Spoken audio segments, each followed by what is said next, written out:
కొత్త సీఎస్ గా సంజయ్ జాజు నియామకమయ్యారు. సీఎస్ గా సంజయ్ జాజును నియమిస్తూ తెలంగాణ ప్రభుత్వం ఉత్తర్వులు జారీ చేసింది.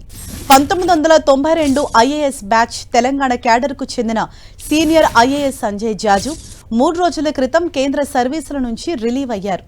ఆయన్ను ప్రభుత్వ ప్రధాన కార్యదర్శిగా తెలంగాణ సర్కారు నియమించింది. ఆయన 2029 ఫిబ్రవరి వరకు సర్వీసులో కొనసాగనున్నారు. 1992 బ్యాచ్కు చెందిన సంజయ్ జాజు ఇప్పటివరకు కేంద్ర ప్రభుత్వంలో ఈశాన్య రాష్ట్రాల అభివృద్ధి మంత్రిత్వ శాఖ కార్యదర్శిగా విధులు నిర్వహించారు. తెలంగాణ ప్రభుత్వం చేసిన విజ్ఞప్తి మేరకు ఇటీవలే కేంద్ర సిబ్బంది శిక్షణ వ్యవహారాల శాఖ ఆయన్ను పేరెంట్ క్యాడర్కు బదిలీ చేసింది.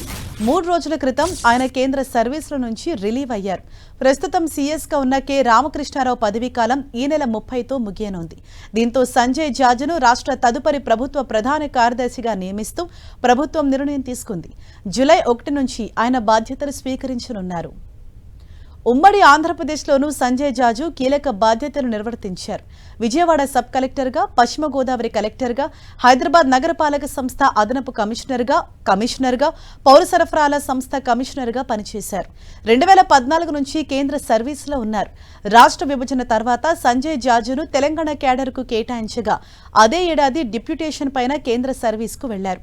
2018 మార్చి వరకు ఎన్హెచ్ఐడిసిఎల్ డైరెక్టర్గా, ఆ తర్వాత కేంద్ర ప్రభుత్వ అదనపు కార్యదర్శిగా పనిచేశారు.